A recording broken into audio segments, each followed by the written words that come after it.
Let's head back home now as Jim Chalmers' economic roundtable that he has talked up so much over the past few weeks draws closer. There are some concerns about whether it will bring results or fizz into nothing. But the Treasurer appeared on Sky this morning where he called critics of the roundtable grumps and cynics. Have a listen. There will always be the usual kind of grumps and cynics who say the usual grumpy and cynical things about this. Their argument essentially is to involve people less, which would seem to me to be a strange way to go about things. I think the effort has already been worth it. Well, he also said both he and the Prime Minister were ambitious regarding economic reform, which this country desperately needs, putting a big focus on Australia's declining productivity levels. Productivity is the main game here. We've got our eyes on the prize. We've got a big productivity agenda already, but the best way to work out the next steps is to do that together, and that's a view that the Prime Minister and I both share. You know, Louise, we've seen this go from a productivity roundtable then to the economic reform roundtable. But is this just becoming one big talk fest? Are we actually going to see things come out of this? Well, they've taken so many things off the table, haven't they? There's so many sort of tax reforms and everything else, GST, which they're saying are not part of the discussions now. So I'm not really sure how many more levers they've got. And maybe there's some agenda here to make it more of a talk fest rather than sort of any concrete decisions or any proper policies. Well, something like, 51% of people actually want something legitimate to come out of this much vaunted roundtable on our economy. And I think we really do need it. I think the Australian public actually wants some answers. I mean, Darren, one of the things that was well documented last week was when the ACTU came out with that ridiculous idea of a 4-day working week without a reduction in pay, and other things that have been spoken about is the impact of AI on businesses and the potential of job losses. But I just wonder, should the union start being prepared for the use of AI? If you want a 4-day working week, AI is going to have to come in and pick up the slack of humans. So they might lose a few jobs, but you'll get your 4-day working week. That's true. And that's part of what that universal basic income idea is, that the amount of work may diminish slightly. Do we want a lot of people to have 4 days a week of work and a certain lifestyle that comes with it, or everyone, a lot of people working 70 hours a week and other people who are unemployed? But going back, and so that's a fundamental societal question that we'll have to ask ourselves as AI becomes more prevalent. But in terms of the economic roundtable, which is also a productivity roundtable and a tax roundtable, and the table, I hope the table's round, because if the table's not round, we've only got about a quarter of an oval table. Yeah, we need But look, the problem is you create a rod for your own back, that you set expectations so high, but then you take everything off the table so they're low.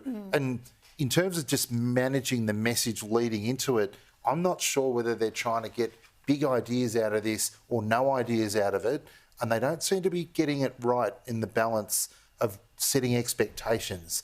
And that can lead to really dangerous outcomes, because you're not going to have happy people around the table. And when they file past the cameras on the way out, it won't be a happy marriage. So I think they need to measure expectations far more wisely than they have. You know, Joe, some of the things that both Prime Minister Anthony Albanese and Dr Chalmers have been saying is, we're going to remove red tape, we're going to be making life a little bit easier for businesses without necessarily going through some big tax changes.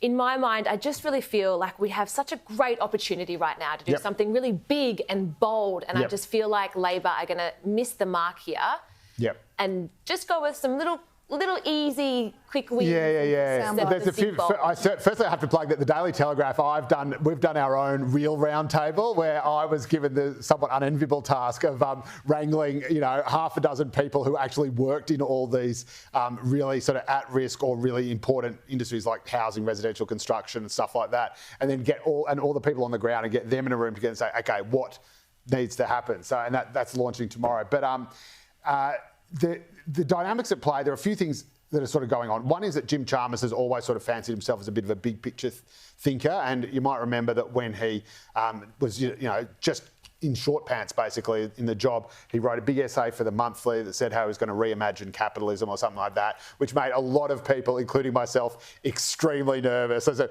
what does that mean? I wrote a big long rant about it, of course.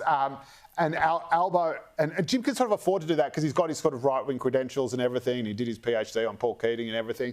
Albo, on the other hand, is from the left, but is desperate to stake out his centrist credentials and prove to people that he's no longer the sort of left-wing, class warrior giving speeches at pro-Palestine rallies that people saw him as previously being.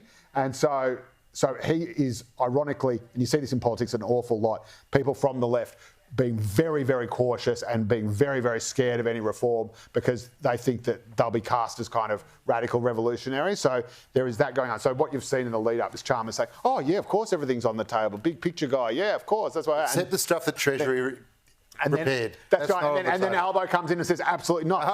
So Chalmers said, oh, yeah, of course, tax return. Then reform. Everyone goes, oh, my God, they're going to hike up taxes. They're going to introduce new taxes. And Albo has to sweep in and go, no, we're not going to do that. No, tax reform, off the table.